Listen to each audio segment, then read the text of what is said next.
நான் வந்து என்னோடய ஹஸ்பண்ட்ட அடிக்கடி சொல்லிகிட்டே இருப்பேன், நம்ம வீட்டில் வந்து ஃப்ரெஷ்ஷாக புதினா, மல்லி, பச்சை மிளகாலாம் இருக்கணும், தேவைப்படுறப்ப கொஞ்சோண்டு பிடுங்கி சமைக்கணும், அப்படிலாம் தான் எனக்கு ரொம்ப பிடிக்கும்னு சொல்லிட்டு. ஆனால் இங்கே வந்து துபாய்லாம் பாலைவனம் தானே, அதனால் செடிலாம் வச்சா அவ்வளோவா வராது. அதனால் நாங்கள் அதை மோஸ்ட்லி ஸ்கிப் பண்ணிடுவோம். ஆனால் லாஸ்ட் டைம் நாங்கள் மாலுக்கு போயிருக்கப்ப பாப்பாக்காக ஓமவல்லி செடி வாங்கிட்டு வந்திருந்தோம்.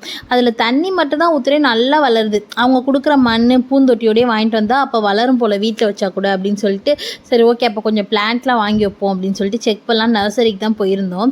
அங்கே போனால் எல்லாமே ரொம்பவே ஃப்ரெஷ்ஷாக இருந்துச்சு. மல்லிகைப்பூ செடிலாம் என்னோட ஹைட்டுக்கு இருக்குது, ஆனால் அதில் ஒரு பூ கூட இல்லை. மேபி இங்கே இருக்கிறது வளருமா இருக்கும் ஃப்ரெஷ்ஷாக, ஆனால் பூலாம் பூக்காது போல் அப்படின்னு நினச்சிட்டு இருந்தேன். அதே நேரத்தில் பக்கத்தில் பார்த்தா ரோஸ் பூ செடி நிறைய இருந்துச்சு, அதில் பூவுமே நிறைய பூத்து இருந்துச்சு. ஆனால் வந்து ஃபுல் கூலிங் ஏசியில் வச்சுருந்தாங்க, இன்டோர் பிளான்ட் மாதிரி. அப்போவுமே அதோட இதெல்லாம் கொஞ்சம் கருகி போயிருந்துச்சு. ஃபுல் கூலிங்கில் வைக்கும் போதே இப்படி கருகி போயிருக்கு, நம்ம வீட்டில் வச்சா எப்படி வளரும்னு சொல்லிட்டு யோசிச்சுட்டே வாங்கலாமா வேணாமான்னு யோசிச்சுட்டு வாங்கவே இல்லை. அப்புறம் பக்கத்தில் நிறைய செடியோட விதைகள்லாம் இருந்துச்சு, அதையும் பார்த்தேன். இங்கே நிறைய வெரைட்டி பிளான்ட்ஸ் இருந்துச்சு, ரொம்பவே அழகாக இருந்துச்சு.